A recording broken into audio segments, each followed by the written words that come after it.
உங்கள் favourite TV ஷோக்களை இனி miss பண்ண தேவையில்லை. ZEE5 இல் முற்றிலும் இலவசமாக காணுங்கள். இங்கேயும் எப்பொழுதும். சாஸ்திரி தான் ஃபோன் பண்றாரு. ஹலோ தம்பி, நீங்க ஃபோன் பண்ணீங்களா? ஆமாங்க, கொஞ்ச நேரத்துக்கு முன்னாடி நான் உங்களுக்கு ஃபோன் பண்ணேன். ஓ, உங்க மருமகன் குழந்தையை கேட்டு வந்திருக்கிறதா சொன்னேன்.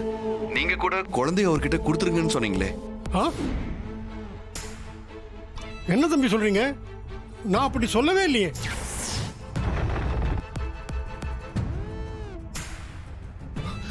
என்னங்க சொல்றீங்க?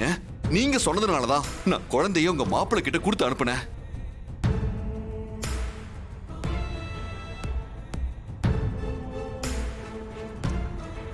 நான் உங்ககிட்ட போன்ல பேசவே இல்லை. நான் கோவில்ல இருக்கேன். கொஞ்ச நேரமா என் போனை காணும். இப்பதான் கிடைச்சது. போன்ல உங்க கால் வந்ததை பார்த்து இப்ப நான் தான் உங்கள்கிட்ட போன் பண்ணி பேசுறேன். இதுக்கு முன்னாடி நான் பேசவே இல்லை. அப்போ உங்க மருமக? என் மருமக இந்த ஊருக்கு வரவே இல்லையே. நீங்க ஒரு உங்க மருமகன்னு கன்ஃபார்ம் பண்ணதுக்கு அப்புறம் தான் நான் குழந்தையவே கொடுத்தேன். இப்ப இப்படி சொல்றீங்க? இல்ல, நான் அப்படி ஒன்றும் பேசவே இல்லை. யாரோ என் போன் எடுத்து என்ன மாதிரியே பேசி உங்களை ஏமாத்தி இருக்காங்க. திட்டம் போட்டு குழந்தைய கடத்தி கொண்டு போயிருக்காங்க. குழந்தைய காப்பாத்துங்க தம்பி. சரி, நான் பாத்துக்கிறேன். நீங்க கவலைப்படாம இருங்க. சரி தம்பி. என்ன சஸ்பெண்ட் சார்? வந்தது சாஸ்திரியோட மருமகனே இல்லையா? அவர் இன்னும் ஃபாரின்ல இருந்து வரவே இல்லையா?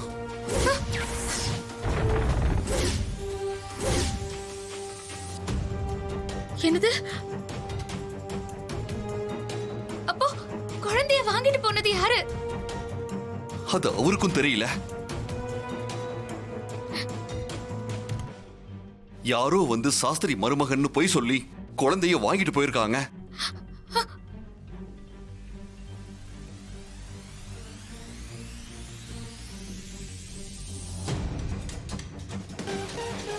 நீங்க போன்ல கூட பேசுனீங்களே மாமா.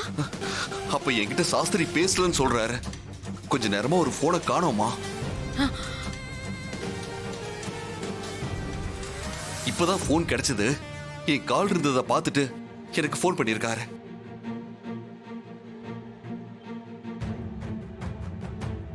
அவருக்கு தெரியாம ஒரு போனை எடுத்து யாரோ ஒரு குரல்ல பேசியிருக்காங்க.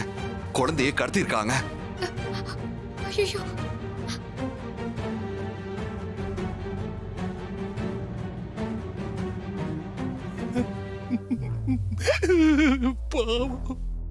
ஐயோ, ஹஸ்பண்ட் சார், யாரு கடத்திருப்பா? குழந்தைக்கு ஏதோ ஆக போகுதுன்னு எனக்கு ரொம்ப பயமா இருக்கு. சீக்கிரம் குழந்தைய காப்பாத்துங்க. கவலைப்படாத மாதிரி, நான் உடனே இன்ஸ்பெக்டர் போய் பார்க்கறேன். ஓகே?